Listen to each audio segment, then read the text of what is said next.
right now. Ah, good, we can see you there. What do you think of David Cameron's decision? Is he leaving Britain in isolation or safeguarding its national interests and sovereignty? What do you think?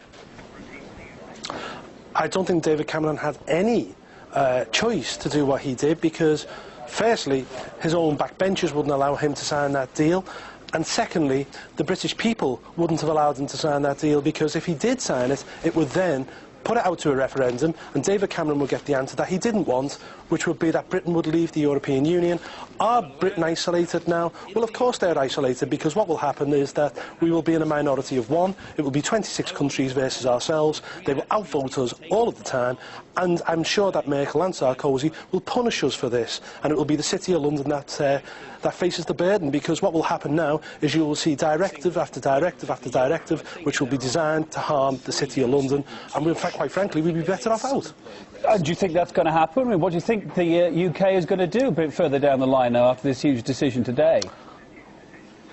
Well, I think Cameron in the short term will be seen as a fantastic Eurosceptic, but in the long term what will happen is that we will continue to be punished, and the British people will work out the fact that they're paying to be punished. It's costing us £50 million a day to be members of this club, and what will happen is that more and more legislation will be designed to harm Britain, and what David Cameron has done last night, unwittingly I hasten to add, is to take Britain further towards the exit door. OK, well that could be in the future. Let's look at the here and now. 23 yeses, 3 maybes, 1 no. We know what the no was. One of the 3 maybes was Hungary. At first it said no as well, then it changed its stance to say it'll think about it. Why do you think it changed its stance?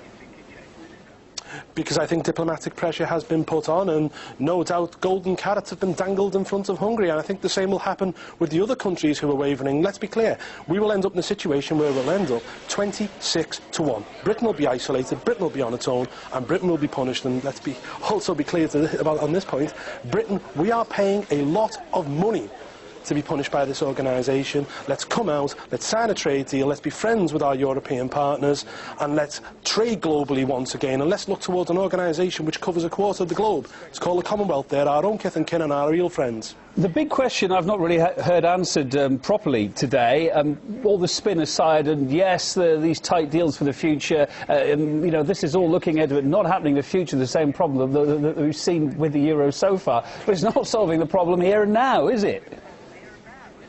No, it's going to be pushed back to March, and the markets aren't very impressed with that. All you've got to do is look at the way they've reacted to this so-called deal. It's another fudge, but the euro, let's be frank, could never have succeeded anyway. If we were all good Europeans, what we would allow to happen is for Greece and Portugal and Spain and Italy and maybe Ireland to fall out altogether, devalue, get back onto their own currencies, set competitive exchange rates, get their exports moving, because that's the only way these countries can prosper outside the prison of the euro. Paul, it's an interesting story I'm just looking at here in the Wall Street Journal, reporting that some central banks in Europe are now considering contingency plans in case the euro fails. This is still considering it. One example, the Central Bank of Ireland, I mean, they're thinking of ways to bring back national currencies by acquiring printing presses. You think banks will have to resort to this even after what's been decided today? I think so, and I think what will happen is you will end up with a core euro. I think you will end up with France, Germany and the Benelux countries, maybe come on, Scandinavia, but beyond that I think the euro will actually collapse. I think that the Mediterranean countries in particular will have to fall out because, quite frankly, they can't get their economies moving whilst they're in a currency which is not suitable to them at all. Paul, quick final thought. You've used the word fudge already, but a lot of expectations were pinned on this summit today. Was it a success? No, it wasn't, and we will now move on to March, where Merkel is now talking about a treaty being signed in March. But let's be clear, if you're going to sign a treaty, you need the 27 member states to sign up to it. Now, Britain has said that it won't. There is a legal problem which we've got ahead of us. If it isn't a treaty, that means that the countries who are involved in this deal will not have access to the EU institutions, namely the Parliament and the Commission. We've got a problem, we've got a legal wrangle ahead of us. It is undoubtedly a fudge. Live from Liverpool, Paul Nuttall, UK Euro MP, thank you for your thoughts on the programme.